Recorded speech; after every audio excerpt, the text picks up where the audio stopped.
मेरे उद्धार के विषय में मैं कैसे निश्चित हो सकता हूँ? मैं परीक्षा पर कैसे जय पा सकता हूँ? मैं चिंताओं पर कैसे विजय पा सकता हूँ? मैं क्षमा कैसे पा सकती हूँ? परमेश्वर के पास जाने का क्या एक ही मार्ग है? विश्वासियों को बहुत सी समस्याएं क्यों होती हैं? मुझे प्रार्थनाओं का उत्तर क्यों नहीं मिलता? क्या ऐसा कोई पाप है जो प्रभु क्षमा नहीं कर सकता? विश्वास क्या है? सबसे बड़ी आज्ञा कौन सी है?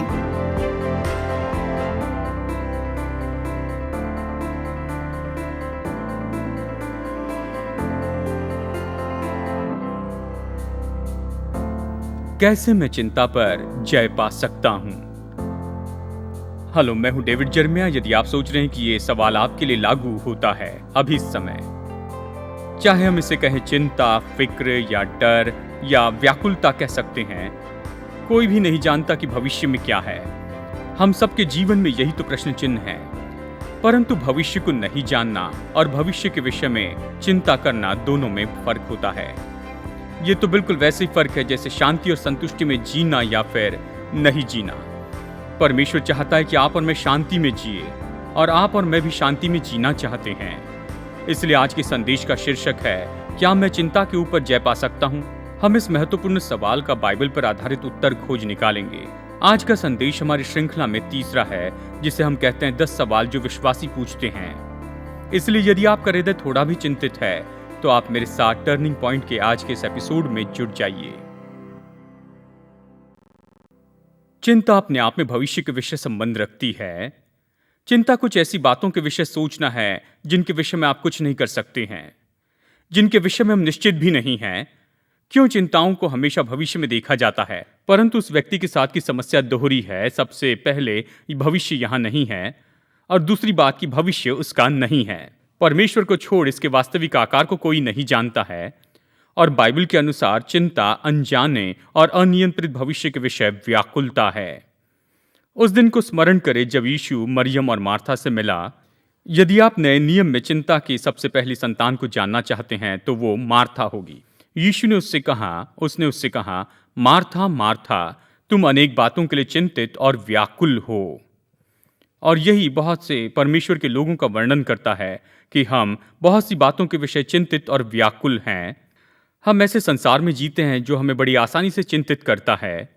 और आज हमारे देश में ये सारी जो बातें हो रही हैं, पूरे संसार में बीमारियां, लड़ाइयां और ये सब कुछ, यदि हम खुद को इसकी अनुमति दें तो इन बातों की चिंता में हम नाश हो जाएंगे। परंतु जब चिंता हमारे जीवन पर हावी होती है तो भाइयों और बहनों, मसीह के नाते परमेश्वर के वचन को हम पर इस प्रकार का असर करना बहुत कठिन हो जाता है। सच में, जब यीशु सिखा रहा था बीज बोने वाले का दृष्टांत, उसने ये कहा कि कई बार जब परमेश्वर के वचन को लोगों के हृदय में बोया जाता है, ये कांटों की जमीन पर गिरते हैं और ये कांटे बढ़ते हैं और वे परमेश्वर के वचन को हृदय में दबा देते हैं। और उसके विवरण में कि ये कांटे क्या है, मत्ती अध्याय 13 में उनमें से एक है संसार की चिंता। यीशु ने ऐसे कहा, जब तुम बहुत व्याकुल हो जाते हो तो इस संसार की चिंता आपको परमेश्वर से सुनने और समझने की क्षमता और प्रभु वचन से लाभ पाने से दूर ले जाती है। चक विंडोज कहते हैं कि कल की चिंता आज की सुनहरी रोशनी के ऊपर असर डालती है। इसलिए बाइबल में एक स्थान है जहां हम ढूंढने वाले हैं कि बाइबल चिंता के विषय में क्या कहती है। ये मत्ती अध्याय 6 के इस वचन के भाग में है। यहाँ यीशु चिंता इस शब्द का उपयोग 6 बार करता है और चिंता मत करो इस वाक्य को 3 बार कहता है। ये चिंता न करो का वचन है मत्ती अध्याय 6 और वचन 25 में। अपने प्राण के लिए चिंता न करना कि हम क्या खाएंगे और क्या पिएंगे, और न अपने शरीर के लिए कि हम क्या पहनेंगे। मत्ती 6:31, इसलिए तुम चिंता करके ये न कहना कि हम क्या खाएंगे या क्या पिएंगे या क्या पहनेंगे। मत्ती 6:34, अतः कल की चिंता न करो। इसलिए यदि आप यीशु के विशेष शिक्षा पाना चाहते हैं चिंता के विषय पर, तो ये बस 2 ही शब्दों में है कि चिंता न करो। अब इसके पहले कि हम यीशु के विचार के विषय में सोचें, मैं आपको बताना चाहता हूं कि वो क्या नहीं कहता है। कुछ लोग पुराना अनुवाद पढ़ते हैं जो व्याकुलता के विषय में संबंध रखता है। असली किंग जेम्स संस्करण ऐसा कहता है कि किसी बात से सावधान न रहो। बहुत से लोग इसी तरह से जीते हैं। मुझे याद है मैं अपनी जवानी में इसी तरह से जीता था, बस इसी तरह से चिंता मुक्त व्यक्ति था। यीशु हमें इस तरह से नहीं बता रहा है जब वो कहता है चिंता ना करो, ताकि योजना नहीं बनानी चाहिए, भविष्य की चिंता नहीं करनी है और हम जिस तरह से अपना जीवन जीते हैं उसके प्रति विचार नहीं करना। भाइयों और बहनों, यीशु ने 40 साल जंगल में बिताए योजना करते हुए कि आगे क्या होने वाला है। उसने अंतिम भोजन की योजना बनाई। वो हमें बताता है कि कभी किसी प्रोजेक्ट में प्रवेश न करना जब तक कि कीमत न गिन ले। यीशु योजना बनाता है, इस विषय में कहता है कि योजना बनाते जाएं। मैं ऐसे प्रचारकों को जानता हूं जो ऐसे ही जीते हैं। उनसे पूछिए क्यों अध्ययन नहीं करते, तो बस मैं अपने मुंह को खोलता हूं, प्रभु उसे भर देता है। 2 या 3 बार अगर आप ऐसा करेंगे तो झुंड आपको निकाल देंगे, आपको कहीं और काम करना होगा। जानते हैं, इन सब विचारों की जो समस्या है उसे गंभीरता से न लेना तो ये गलत होता है। यीशु ने ये नहीं कहा कि हमें योजना नहीं बनानी चाहिए, लेकिन उसने कहा हमें फिक्र नहीं करनी चाहिए। हम में से कितने लोग जानते हैं कि फिक्र करना उचित है, और परमेश्वर ने हमारे शरीर में यह तंत्र रखा है कि अपने आप हम सावधान होते हैं और हम जानते हैं कि क्या करना है। जब एक बच्चा रास्ते की ट्रैफिक पर दौड़ता है तो उस समय हम फिक्र करने लगते हैं और कार्य करने लगते हैं। भाइयों और बहनों, चिंता और फिक्र में बहुत बड़ा अंतर होता है। चिंता समस्याएं देखती है, फिक्र समस्या का हल देखती है।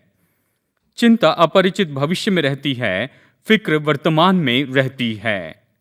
और आपको इन दोनों के बीच के फर्क को समझना जरूरी है। यीशु सबसे उत्तम गुरु है, इसलिए वो चिंता के विषय में 5 बातें बताता है जिन्हें हमें जानना जरूरी है। और ये बहुत ही केंद्रित है। जब मैं स्टडी बाइबल को एक साथ रख रहा था तो मैंने इस दृष्टिकोण को साइड बार में रखा ताकि ये जो बातें हैं ये बहुत ही महत्वपूर्ण हो।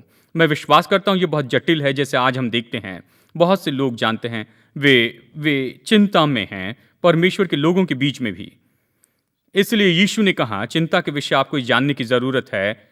प्रभु यीशु ने कहा चिंता सबसे पहले क्रमहीनता में होती है। मेरे साथ देखिए अध्याय 6 वचन 24 को हम यहाँ पढ़ते हैं। इसलिए मैं तुमसे कहता हूँ कि अपने प्राण के लिए चिंता न करना कि हम क्या खाएंगे और क्या पिएंगे, और न अपने शरीर के लिए कि क्या पहनेंगे। क्या प्राण भोजन से और शरीर वस्त्र से बढ़कर नहीं। मुद्दा यही है। मुद्दा तो बस यही है कि परमेश्वर ने हमें ये प्राण इसलिए नहीं दिया और उसने हमारे शरीर को ऐसे नहीं बनाया उन बातों के प्रबंध के बिना जो हमें जीवन के लिए बहुत ही जरूरी होते हैं। अगर आप सृष्टिकर्ता पर विश्वास करते हैं लेकिन संभालने वाले प्रभु पर नहीं, तो आप निरंतर नहीं होते हैं। यीशु ने कहा सबसे पहले चिंता निरंतर नहीं रहती। यदि परमेश्वर ने आपको जीवन दिया और आपका शरीर दूसरी बातों से सहायता करेगा जो इसे चाहिए। अब दूसरी बात जो यीशु ने कहा कि चिंता तर्कयुक्त है। वचन 26, आकाश के पक्षियों को देखो, वे न बोते और न काटते हैं और न खत्तों में बटोरते हैं, फिर भी तुम्हारा स्वर्गीय पिता उनको खिलाता है। क्या तुम उनसे अधिक मूल्य नहीं रखते? सर्वशक्तिमान प्रभु पक्षियों को खिलाता है। क्या तुम्हें नहीं लगता कि वो तुम्हारे लिए सब प्रयोजन करेगा? क्या तुम पक्षियों से मूल्यवान नहीं हो? और ये बहुत ही दृष्टांतिक इन वचनों में जैसे यीशु ने यहाँ पर अध्याय 10 में कहा, उसने इस तरह से कहा, क्या पैसे में 2 गौरिये नहीं बिकते हैं, तो भी तुम्हारे पिता की इच्छा के बिना उनमें से एक भी भूमि पर नहीं गिर सकता। इसलिए डरो नहीं, तुम बहुत गौरियों से बढ़कर हो। लूका अध्याय 12 वचन 6 में वो हमें इस तरह से विचार देता है कि लूका अध्याय 12 वचन 6 में हम पढ़ते हैं कि क्या 2 पैसों की 5 गौरियां नहीं बिकती है, तो भी उनमें से एक को भी नहीं भूलता है। अब एक तांबे का सिक्का अशरूरी के समान यहूदी माप जाना जाता था, और ये तो दिनार का 16वां भाग था। मैं जानता हूं कि आप अचंभित होंगे। दिनार एक दिन की मजदूरी थी यीशु के समय में, यानी एक तांबे का सिक्का तो उस समय की मजदूरी में 16वां भाग था। इसलिए एक तांबे के सिक्के में 2 गौरियां ले सकते थे, और यदि आप 4 गौरियां खरीदते हैं तो वो 5वां आपको मुफ्त में देते थे। ये तो अच्छा सौदा है। मुख्य मुद्दा जो यीशु यहाँ पर बता रहा है कि उनमें से एक को भी परमेश्वर नहीं भूलता है, उस गौरियों को भी जो मुफ्त में दिया गया था।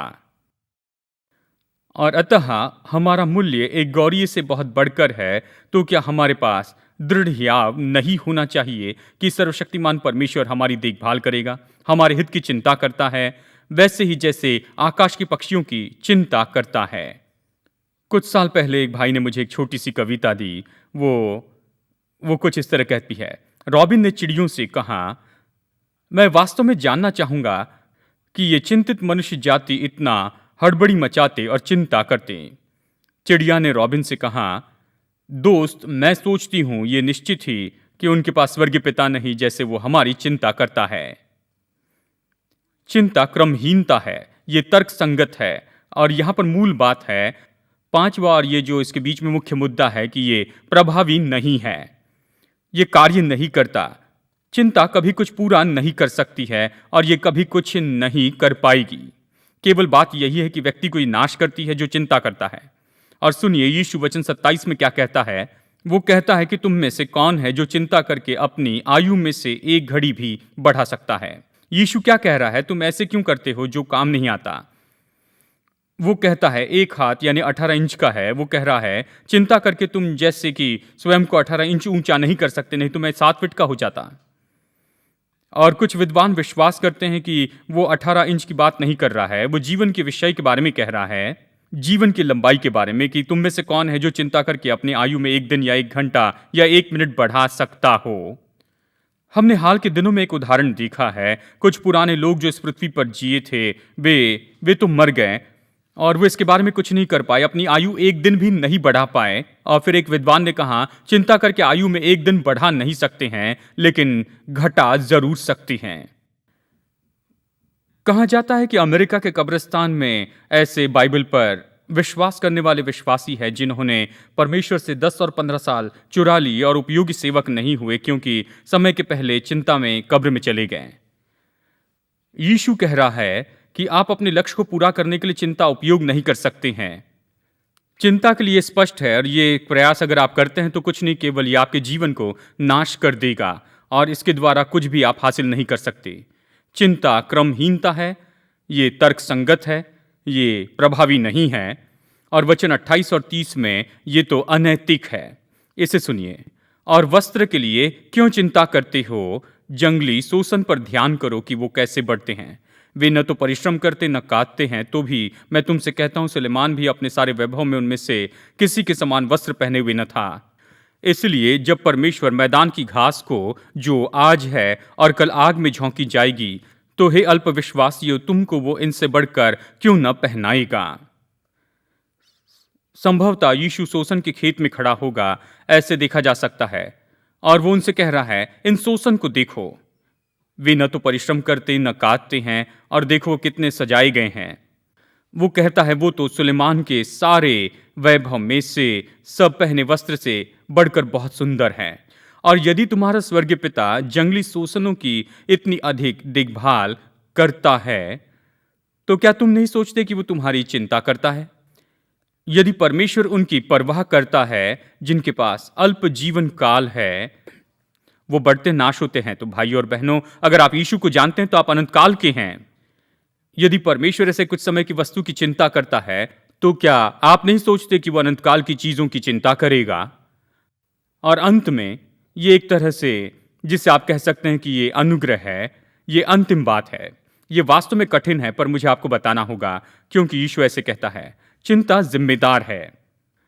इसलिए ये कह के चिंता न करना कि हम क्या खाएंगे और क्या पिएंगे या क्या पहनेंगे। क्या अन्य जाति इन सब वस्तुओं की खोज में नहीं रहती है? पर तुम्हारा स्वर्गीय पिता जानता है कि तुम्हें इन सब वस्तुओं की आवश्यकता है। अब ये शब्द अन्य जाति जो बार बार यहां पर आता है, ये नाशमान लोगों के बारे में कहता है जो प्रभु को नहीं जानते हैं, उसका अनुकरण नहीं करते। यीशु के वचन चौंकाने वाले हैं। जब तुम चिंता करते हो तो नाशमान लोगों जैसे काम करते हो। ऐसे काम करते जैसे कोई परमेश्वर नहीं है। ऐसे काम करते जैसे कोई परिवार नहीं, तुम्हारा कोई पिता नहीं, और एक अनाथ के जैसे काम करते। लेकिन पहले ये ऐसे था, पर अभी आप प्रभु को जानते हैं, उसके परिवार के हैं, वो आपका पिता है, आप उसके परिवार के हैं। इसलिए ऐसे मत जिए कि आपका कोई पिता नहीं है, क्योंकि ऐसा नहीं है। आप अनाथ के जैसे काम न करें क्योंकि आप अनाथ नहीं हैं। याद रखिए, जब इन बातों की चिंता करते हो तो शायद ऐसे दिखाते हैं कि आपका कोई परिवार नहीं, आपका कोई पिता नहीं, और परंतु आपका देखा जाए तो पिता है जो आपसे प्रेम करता है और वो आपकी देखभाल करेगा और वो जानता है कि आपकी क्या ज़रूरतें हैं, वो उन्हें पूरा करता है। इसलिए इन बातों की चिंता करने के बजाय क्यों ना आप इन बातों के विषय परमेश्वर से कहें। प्रभु की प्रार्थना में इन वचनों को हम पढ़ते हैं, हे स्वर्गीय पिता, हे हमारे स्वर्गीय पिता, हमारे दिन भर की रोटी आज हमें दे। चलिए मैं आपको ये बात बताऊं, क्योंकि ये बहुत ही गंभीर लेकिन बहुत ही सरल बात होती है। ये मेरे लिए अद्भुत है, कितने परमेश्वर के लोग जीवन की समस्याओं से गुजरते हैं, वे उनके हृदय में चिंता निर्माण करते हैं और उनकी समस्याओं के विषय परमेश्वर को कभी कोई नहीं बताते। मैं सोचता हूं कुछ विश्वासी असमंजसता में हैं। वो स्वर्ग के सिंहासन के सामने जाते और कहते, प्रभु मुझे यहां थोड़ा संघर्ष है, मैं मदद चाहता हूं। मैं विश्वास करता हूं यदि आप पुराने नियम के भजन पढ़े तो आप पाएंगे कि दाऊद अपने हृदय को परमेश्वर के सामने उंडेलता है, हर एक परिस्थिति के बारे में बताता है। और वो बहुत बेहतर प्रार्थनाएं नहीं हैं, वो अच्छी प्रार्थनाएं नहीं हैं, पर साहस के स्तर की प्रार्थनाएं हैं।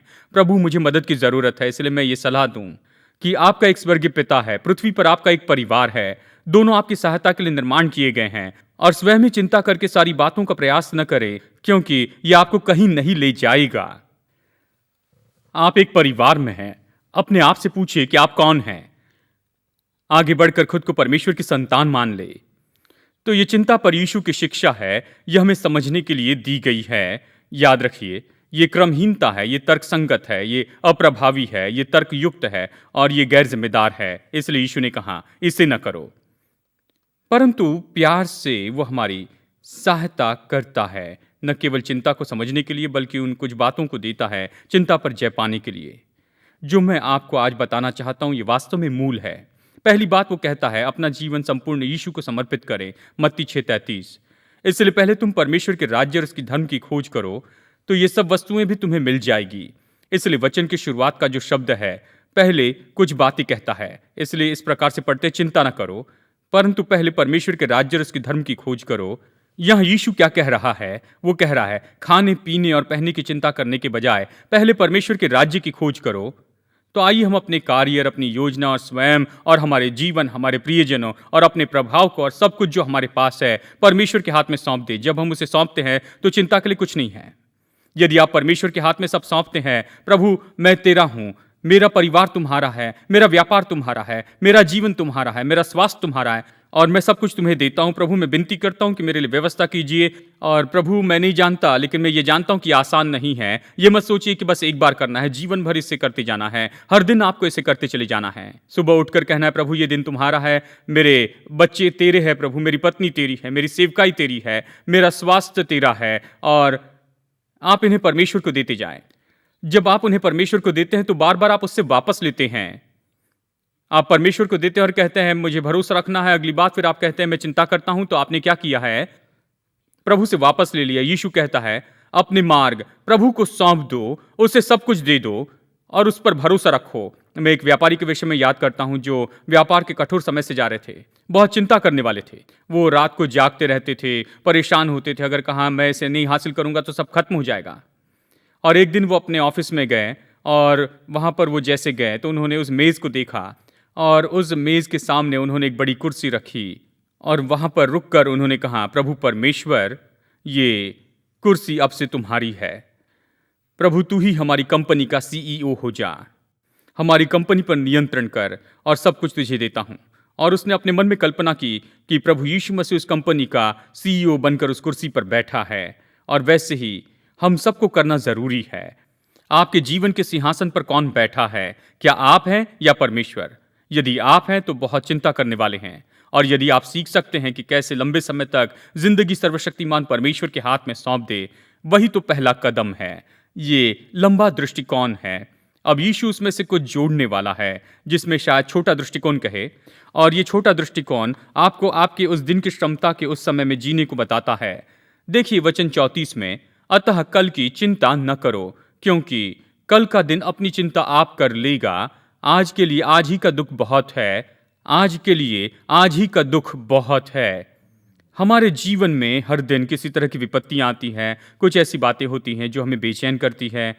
इसलिए बेचैन होने से बचने के लिए यीशु ये कहता है हमें स्वयं को सिखाना जरूरी है कि कैसे एक दिन के लिए चलते जाएं। हर दिन अपने आप में जिए, क्योंकि यदि आप कल में जीना शुरू करें तो ये काम नहीं करेगा। इसका क्या अर्थ है कि आज की होने वाली बातों से बढ़कर दूसरी बातों की चिंता ना करना, क्योंकि बहुत से लोगों को मैं जानता हूं वे कल पर निर्भर रहते हैं। बाइबल में पुराने नियम में एक बहुत ही सामर्थी वचन है और मैं इस वचन को मेरे लिए दावा करता हूं और वो कहता है, व्यवस्था विवरण 33:25, ये वचन कहता है, जैसे तेरे दिन वैसे ही तेरी शक्ति भी हो। शायद ये अनुवाद समझने में मुश्किल हो, परंतु मैं आपको ये अनुवाद बताता हूं। जैसे आपके दिन हैं वैसी आपकी शक्ति होगी। आप अपने भूतकाल में न बसे रहना और अपने भूतकाल पर निर्भर न रहना। ओ कितने लोगों ने अपना जीवन केवल भूतकाल पर सोचने में बर्बाद किया। जब आप केवल अपने जीवन के भूतकाल को देखना शुरू करते हैं तो आप हमेशा इन 3 बातों में से एक बात पर निर्भर होने लगते हैं। आप अपने पापों के विषय चिंता करते हैं जो आपने किए थे, जो कि मूर्खता है, क्योंकि परमेश्वर ने पहले वादा किया, यदि क्षमा मांगे तो क्षमा करेगा। उदयाचल से अस्ताचल जितनी दूर है वो हमारे पापों को उतनी दूर करता है और वो हमारे पापों को क्षमा करता है। बाइबल कहती वो उन्हें गहरे समुद्र में गाड़ देता है और बाजू में साइन लगाता है, यहाँ मछली पकड़ना मना है। तो अपने बीते कल के पापों की चिंता न करे, वे तो क्षमा किए गए, और बीते कल की सफलताओं की चिंता न करे। मैं बहुत से लोगों को जानता हूं जिन्होंने भूतकाल में बड़ी सफलता पाई और वर्तमान में लागू नहीं कर पाते, बीते कल की सफलताओं के विषय चिंता करते हैं। ऐसा न करे। भूतकाल की सफलता आपके लिए अच्छी बातें हैं, वो आपके लिए अच्छा आदर्श है। आपने कभी नहीं सुना कि एक फुटबॉल कोच अपनी टीम के पास आकर कहता है कि 7 गेम हमने एक साथ जीते हैं, तो चलो इसके ऊपर में सफलता के बारे में सोचते हुए कुछ समय बिताते चले जाएं। 7 गेम हमने एक साथ जीते हैं। कोई भी अपने बीते कल की सफलता के बारे में नहीं सोचता। वो जानना चाहते कि आप क्या करने जा रहे हैं। परमेश्वर ने ऐसी प्रतिज्ञा नहीं दी कि बीते कल की सफलताओं के साथ व्यवहार करेगा। वो बीता कल है, लेकिन आज है। और फिर कुछ लोग भूतकाल के दुख से बाहर नहीं आते हैं। मैं इसे बड़ी कोमलता से कहता हूं, परंतु मैं इसे कहूंगा, यदि आपने अपने पति को खो दिया है तो फिर निश्चय ही शोक करने और दुखी होने का एक समय होता है। परंतु सर्वशक्तिमान परमेश्वर आपको इस पृथ्वी पर दुख देने के लिए नहीं छोड़ता। उसने आपको पृथ्वी पर अपनी सेवा के लिए रखा है। और फिर प्रियजन के खोने के लिए आपको जो भी शोक करना है वो शोक कीजिए, लेकिन फिर एक भीतर में रेखा खींचें। यह समय है कि परमेश्वर के जीवन में मैं सेवा करते चले जाऊं, क्योंकि उसने मुझे एक उद्देश्य के लिए यहां पर रखा है। मैं वादा करता हूं कि आपके पति भी आपसे यही चाहते हैं। इसलिए बीते कल के दुख में न जीते जाएं। आप बीते कल की सफलता में नहीं जी सकते, आप बीते कल के पापों में नहीं जी सकते। आपको आज जीना आवश्यक है। इस दिन में मेरे पास छोटी बात है जो मैंने लिखी है और इसे हमेशा पास में रखता हूं। मैं जानता हूं कि मैंने इससे पहले आपके साथ बांटा है, परंतु इसे दोहराना चाहिए। कोई जो चिंतित होगा इस प्रकार चित्रित होगा। मैं भूतकाल का पछतावा कर रहा था और भविष्य को सुन रहा था, और अचानक प्रभु मुझसे बोला, मेरा नाम मैं हूं है। वो रुक गया और मैं ठहरा रहा। उसने आगे कहा, जब तुम भूतकाल की गलतियों और पछतावे के साथ जीते हो, यह कठिन है क्योंकि मैं वो नहीं, मेरा नाम मैं था नहीं। जब तुम भविष्य की समस्याओं के साथ डर जाते हो, यह कठिन है क्योंकि मेरा नाम मैं होऊंगा नहीं है। परंतु जब तुम इस पल में जीते हो तो यह कठिन नहीं है, क्योंकि मेरा नाम यही है, मैं हूं। यीशु हमें बता रहा है कि आज पर हमें ध्यान केंद्रित करते जाना है। आपका ध्यान, कोशिश और शक्ति, सब कुछ जो हमारे पास है, आज के दिन में डाल दे। ये एक ऐसी चाबी है जो चिंता के दरवाजे को बंद करेगी और शांति के दरवाजे को खोलेगी। आप आज के ऊपर ध्यान केंद्रित करें। इस दिन को प्रभु को सौंप दे। आज के लिए आज ही का दुख बहुत है और आपकी ताकत प्रतिदिन के लिए काफी होगी। आज के दिन के लिए ये ताकत काफी होगी जो परमेश्वर आपको देता है। कई हफ्ते तक मैं ऐसे ही जीता रहा। सोमवार जब शुरू होता तो मैं परेशान हो जाता, परंतु मैंने क्या किया, फिर मंगलवार आया और फिर मैंने ताकत फिर से पाई और मैं सक्षम हो गया। और जब मैं गुरुवार और शुक्रवार तक पहुंचता तो पहाड़ी की चोटी पर हो जाता। हम कभी पहुंचना नहीं चाहते हैं कि अब से 3-4 दिन के बाद में हम कैसे होंगे, इस बात पर निर्धारित कि आज हम कैसे महसूस करते हैं। केवल आज जिए, महिमा परमेश्वर को दे, अगले दिन आप उस पर छोड़ दें। मैंने एक पास्टर के विषय में पढ़ा जो दूर देश की उड़ान में थे, और जब समस्या का पहला चिन्ह चमकने लगा, सबने ऐसा अनुभव किया, अपनी सीट बेल्ट को बांध ले। फिर कुछ पल के बाद में एक शांत आवाज आई, इस समय हम पेयजल नहीं देंगे क्योंकि हम टर्बुलेंस में से जा रहे हैं। निश्चित कर ले कि आप सीट बेल्ट बांध कर रखें। और फिर तूफान उठा और बिजली की कड़कड़ाहट सुनी जा रही थी, इंजन का आवाज आ रहा था, आकाश में बिजली चमक रही थी और कुछ ही पल में जहाज कॉर्क के समान यहां से वहां थपेड़े खाने लगा। आकाश के समुद्र के चारों ओर वो फेंका गया। एक पल में जहाज ऊपर गया तो दूसरे पल नीचे आने लगा और जैसे पृथ्वी से टकराने जा रहा था। पास्टर ने अंगीकार किया और जो उनके चारों ओर थे वो डरे हुए थे, चिंतित थे। उन्होंने वचन बताया। उन्होंने कहा, मैंने जहाज को देखा, मैंने देखा बहुत से यात्री परेशान थे, रो रहे थे। और फिर मैंने एक छोटी बच्ची को देखा। उसने अपने पैरों को नीचे किया, सीट पर बैठी हुई थी और वो एक किताब पढ़ रही थी। उसके चारों ओर सब कुछ बड़ी गड़बड़ी में चल रहा था, लेकिन ये छोटी सी बच्ची शांति से अपनी किताब पढ़ते जा रही थी। कभी कभी वो आंखें बंद करती और फिर से पढ़ती और फिर अपने पैर सीधे करती, परंतु चिंता और डर उसके ऊपर कोई असर नहीं डाल रहे थे। इसलिए पास्टर ने इस पर विश्वास नहीं किया और वो समझ नहीं सके कि ऐसा क्यों है। इसलिए खुद उन्होंने अंदाजा लगाने का निर्णय लिया और इसलिए जब जहाज नीचे उतरा, मंजिल पर पहुंचा, तो वो बाहर के गेट के पास में उसका इंतजार करने लगे और सभी यात्री वहां से बाहर निकलने लगे। और उन्होंने उस छोटी लड़की से पूछा, क्या वो थोड़ी बात कर सकती है? और उसने उससे पूछा, तुम क्यों चिंतित नहीं थी इस तूफान के बीच में? और छोटी लड़की ने कहा, क्योंकि मेरे डैडी इसके पायलट थे और उन्होंने मुझे घर पहुंचाया है। और वो पूरी शांति में थी क्योंकि वो जानती थी कि उसके पिता विश्वास योग्य हैं। वो बिल्कुल चिंतित नहीं थी। हाल ही में हमारे चर्च में एक बहन का अंतिम संस्कार हुआ जो कैंपस की एक दुर्घटना में मर गई थी। मैं कभी नहीं भूलूंगा उनके पति ने सभा में जो कहा था, बहुत ही असाधारण बात थी। उनके संदेश के अंत में बहुत से लोगों ने उसके बाद में उनसे पूछा कि आप इस परिस्थिति का सामना कैसे कर रहे हैं। वो थोड़ी देर रुक गया और कहा, मैं परमेश्वर में भरोसा करता हूं। उन सब के बीच में जिसका सामना हम करते हैं, क्या ये वह नहीं? इसलिए मैं निश्चित हूं कि हमारे पास में यशायाह भविष्यवक्ता का यह अद्भुत वचन है, जिसका मन तुझ में धीरज धरे हुए है, उसकी तू पूर्ण शांति के साथ रक्षा करता है, क्योंकि वो तुझ पर भरोसा रखता है। हमारे तूफान के बीच में हमें ऊपर देखकर ध्यान करना है, क्योंकि हमारे कॉकपिट में परमेश्वर है। सर्वशक्तिमान प्रभु नियंत्रण करता है और हम बचाव के लिए उसकी ओर दौड़ सकते हैं। ये विचार इस समय कमाल कर रहा है। संसार में सारी बातें जो हो रही है, परंतु हम उस अनोखी शांति को पाना सीख सकते हैं जो प्रभु में हमें बढ़ाती जाएगी।